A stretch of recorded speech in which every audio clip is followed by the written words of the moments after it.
Então, a lei do inquilinato na administração de condomínio, segundo a lei 8.245 de 91, que é a lei do inquilinato. Então, ou seja, além da lei de condomínio, que é o Código Civil e a lei de 64, eu tenho que observar algumas outras legislações paralelas, que uma delas é a lei do inquilinato. E eu vou te falar, gente, é uma dor de cabeça gigantesca também quando se fala de inquilino na unidade autônoma, né? Bom, quando se fala em inquilino na unidade autônoma aí, né? Acho que salvei alguma coisa, algum escrito ali sem querer em cima do texto ali, mas vamos lá. O locatário e o inquilino. A administração de condomínio tem algumas diferenças. Como é que eu vou fazer para administrar o condomínio com essas situações de contrato de aluguel? Tá? Primeiro, quando tem um locatário, inquilino, qual que é a responsabilidade dele? Quais são as características do locatário inquilino? E quais são as características do locador proprietário? O locatário inquilino, ele é um possuidor, ele detém a posse do imóvel, tá? Importante lembrar que ele não é proprietário, então ele detém a posse do imóvel. E porque ele tem um contrato de aluguel que permite ele utilizar e ter a posse do imóvel, certo? Ele paga as despesas ordinárias. Então nós vamos entender o que são despesas ordinárias, quais são os exemplos de despesas ordinárias. São aquelas necessárias à administração do condomínio. Então, ele paga as despesas ordinárias. Ele faz mais o quê? Ele vota nas assembleias matérias de sua responsabilidade. Então, ele tem uma procuração em que ele vai votar nas assembleias. Por procuração, ele consegue votar. A recomendação aqui é que ele tenha uma procuração para poder votar em algum tema, tá? É uma recomendação que a gente passa. Gabriel, mas será que ele não pode votar em algum tema relacionado a despesas ordinárias? Justamente sobre esses temas de despesas ordinárias que ele tem interesse nesse tema, mas obviamente que cabe sim recomenda-se uma procuração. Tá? E no locador, na parte do locador, tem um condômino que detém a propriedade. Ele detém a propriedade, mas ele temporariamente vai ceder a posse para o inquilino. Ele paga as despesas extraordinárias, que é aquilo que nós vamos chamar que não se refiram a gastos rotineiros de manutenção, ou seja, obras, algum fundo de reserva que eu vou cobrar por parte naquele boleto ali de cobrança de administração condominial, mas lembrando que se tiver alguma coisa relacionada à despesa extraordinária, quem deveria acertar isso é o locador. E tem alguns procedimentos que o pessoal usa para poder acertar esses contratos de aluguel, eu vou explicar daqui a pouco. Se o inquilino não pagar, o condômino proprietário continua responsável perante o condomínio. Então, veja bem, se o inquilino não paga, gente, ele sai dali, a dívida continua para o dono da unidade. Então, não tem muito o que fazer, sabe? A responsabilidade continua sendo do proprietário. Por isso que, por mais que ele cobre lá, coloque no contrato que ele vai ser responsável pelo pagamento da taxa de condomínio, a responsabilidade sempre é do proprietário. E ele vai ter o poder de votação, né, como regra geral, nas assembleias de condomínio, tá bom? Bom, aí, quando se fala de despesas ordinárias e extraordinárias de inquilino, né, veja, nós falamos que o inquilino paga as despesas ordinárias, que é aquilo que são despesas rotineiras, ou seja, despesas de manutenção da parte de condomínio. E extraordinária, o locador, o proprietário. Então, nós vamos falar aqui agora das despesas ordinárias, né, que cabe ao locatário, o inquilino. Né? Veja, aqui é um rol de situações que não é exaustivo, ele é um rol exemplificativo. Pode ser que existam mais coisas desde que estejam, vamos dizer assim, equiparado a uma dessas situações que seja considerado como despesas necessárias à administração do condomínio. Então, citamos aqui na lei os salários, os encargos trabalhistas, as contribuições previdenciárias e sociais dos empregados do condomínio. Então, ou seja, tudo que é questão de folha de pagamento vai para o inquilino pagar. Consumo de água, esgoto, gás e luz da área comum, também o inquilino que paga. Limpeza, conservação, pintura, instalações dependentes da área comum, também o inquilino que paga. Aqui eu vou fazer um destaque. Vocês perceberam que eu coloquei salários, consumo de água e esgoto, e agora eu comecei a colocar e destacar em vermelho a palavra conservação, certo? Porque ela de certa forma, ela vai se repetir em muitos momentos aqui no rol. E manutenção e conservação. Então, toda vez que você ouvir essa palavra manutenção e conservação, vai para o inquilino. Manutenção e conservação de instalações e equipamentos hidráulicos, elétricos, mecânicos e de segurança de uso comum. Manutenção e conservação de instalações e equipamentos de uso comum destinados à prática de esporte. Quebrou lá o balanço do parquinho, vai lá e conserta. Ou quebrou a cesta de basquete, vai lá e conserta. Então, isso daí é manutenção e conservação. Manutenção e conservação de elevadores, porteiro eletrônico, antenas coletivas, também é o inquilino. Pequenos reparos nas dependências e instalações elétricas, hidráulicas de uso comum. Detalhe, pequenos reparos. O que ele fala de pequenos reparos? Porque digamos que vai substituir toda a fiação elétrica, isso não é um pequeno reparo. E até porque vai valorizar o imóvel com uma estrutura mais nova, né? Especialmente a fiação toda substituída. Então, cuidado com esses pontos, né? São pequenos reparos. Rateios de saldo devedor também entram como despesas do inquilino. O que seria esse rateio de saldo devedor? Digamos que tem uma despesa lá do mês anterior que veio para ser dividido agora nesse mês. E aí o mês anterior era folha de pagamento, era alguma dessas outras despesas, faz parte também do rateio, salvo se referente a período anterior ao início da locação. Óbvio que se esse rateio foi de período do ano passado e agora é que veio a conta, né? E aí era do contrato do antigo inquilino, aí não cabe a mim pagar, porque eu entrei agora no contrato. Iniciou o contrato e aí eu só vou participar dos rateios do saldo devedor do meu contrato para frente. E reposição do fundo de reserva. Reposição do fundo de reserva, aqui é um detalhe importante, né? A regra geral, o fundo de reserva é do proprietário. Então, o fundo de reserva, quem paga é o proprietário. Contudo, se eu for fazer uma reposição, por exemplo, digamos que tinha um fundo de reserva lá que o proprietário pagou durante anos.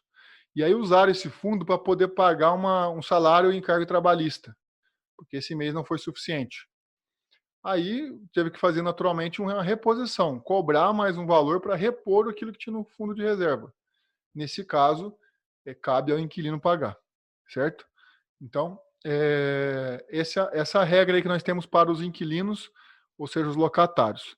Bom, é legal falar dos inquilinos locatários quando eu comparo com a parte do locador, que é o proprietário, né? E aqui vai surgir aquelas despesas extraordinárias, segundo a lei do inquilinato, que fica responsável o próprio proprietário. Então, o que diz a lei? Que obras de reformas ou acréscimos que interessem a estrutura integral do imóvel são gastos considerados despesas extraordinárias. E tudo que é despesa extraordinária, geralmente são despesas que vão valorizar o imóvel, vão aumentar a vida útil desse bem. E digamos que se eu faço lá, por exemplo, um salão de festas, ou uma churrasqueira, ou uma piscina, valoriza o imóvel. Quem que ganha com a valorização do imóvel? O proprietário. Então, a essência de estar atribuindo isso ao locador é justamente por isso, porque valoriza o imóvel. E a melhor forma de você pensar em resolver alguns problemas desse nível é perguntar, valoriza o imóvel? Então, se valorizar, pode cair aqui na responsabilidade do locador. Bom, pinturas das fachadas em penas, postos de aeração e iluminação, bem como esquadrias externas. As pinturas das fachadas, então, elas são de responsabilidade do locador. Obras destinadas a repor as condições de habitabilidade do edifício. O edifício está caindo aos pedaços. Então, eu tive que fazer uma obra para poder tornar habitável aquilo, né? Aí é do locador também. Indenizações trabalhistas e previdenciárias pela dispensa de empregados ocorridas em data anterior ao início da locação. Então, digamos que o empregado teve uma indenização decorrente de contrato de trabalho antes do meu contrato de aluguel. Digamos que o Gabriel é inquilino. Eu entrei lá e a indenização é anterior ao meu contrato de aluguel. Nesse caso, a responsabilidade é do locador, né? Porque esse trabalhador não fez o serviço na vigência do meu contrato de aluguel, né? É anterior ao início da locação. Então, consequentemente, cabe ao proprietário esse tipo de indenização.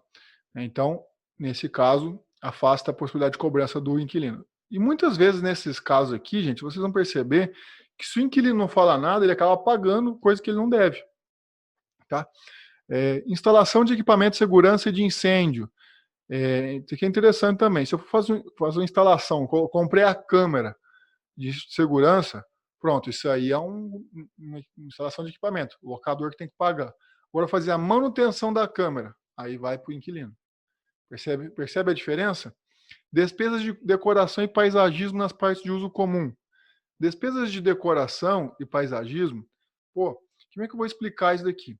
Então, digamos, tem lá, eu resolvo comprar uns pingos de ouro e implantar os pingos de ouro lá na frente do condomínio, os arbustos lá, né?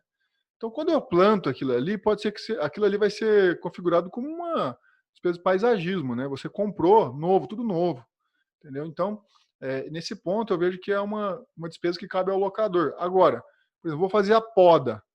Contrato um jardineiro para fazer a poda desses arbustos. Aí, nesse caso, não é mais paisagismo, é a manutenção. E aí cabe ao inquilino. Poxa, Gabriel, como é que eu vou separar isso? Exatamente, como é que você vai separar isso? Depois nós vamos abrir aqui as contas contábeis, certo? Que você vai ter que separar. A recomendação que eu dou sempre é crie uma conta contábil para cada uma dessas despesas que você considerar extraordinária e ordinária. O contador vai poder ajudar muito depois para resolver esses tipos de empecilho, esse tipo de situação, né? Se tiver um controle bacana desse tipo de despesa. Eu gosto de utilizar o seguinte: cria lá no balancete, né, ou no resultado, despesas ordinárias, um grupo sintético de despesas ordinárias e despesas extraordinárias. Já crie isso lá dentro. Porque a partir do momento que você tem aquilo ali, você já consegue segregar o que é do inquilino e o que não é. Então isso vai ajudar muito, tá? E aí você pode criar despesas ordinárias.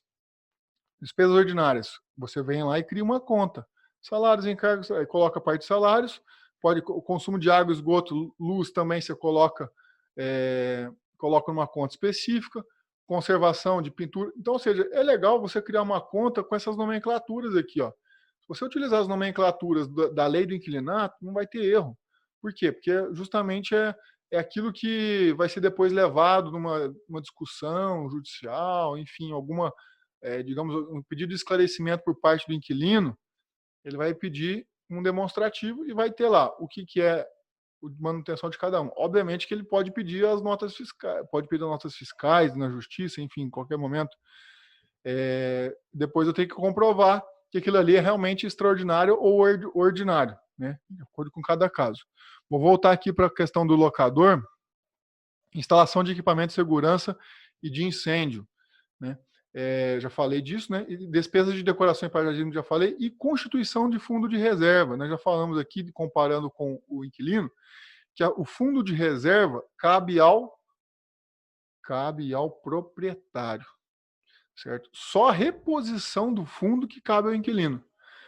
E a reposição quando eu usei o dinheiro para gastar em alguma coisa que cabe ao inquilino. Então, vocês perceberam aqui que a palavra fundo de reserva, ela surge dos dois lados da moeda.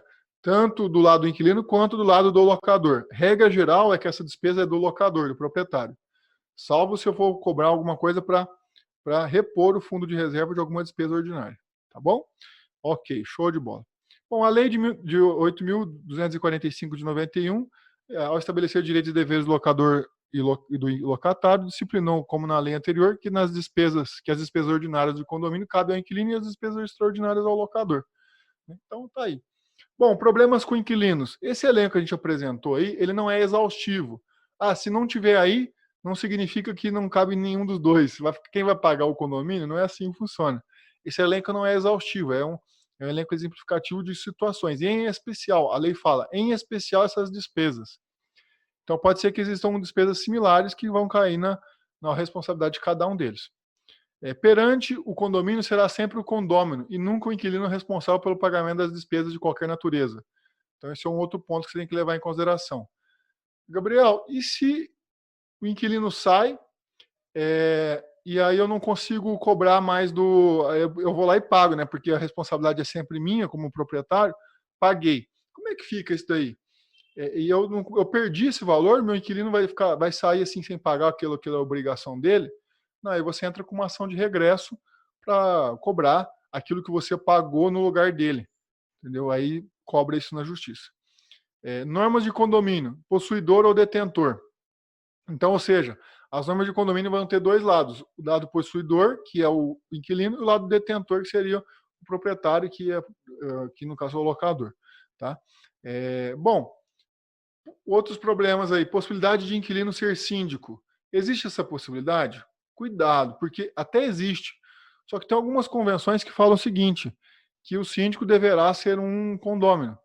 E aí, nesse caso, teria que colocar que o síndico poderá ser como tanto condômino quanto não condômino. E condômino, oficialmente falando, é o proprietário, né? Então, ele que tem essa característica de condômino, né? Geração de boletos em nome do proprietário. Bom, como a gente está vendo aí, a geração de boletos. Eu posso gerar boleto em nome do inquilino? Eu não recomendo. Por que você tem essa situação de gerar o boleto em nome do inquilino aqui, o risco de gerar o boleto em nome do inquilino? Vocês perceberam aqui que existem muitas despesas que podem gerar uma dupla interpretação ou, de repente, uma classificação equivocada.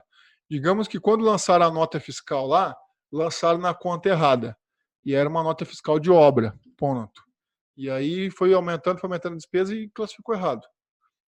E aí cobrou isso do inquilino, não é devido. Aí você vai lá e manda o boleto em nome dele. Alguns sistemas de administração de condomínio têm já enviado os boletos em nome do inquilino.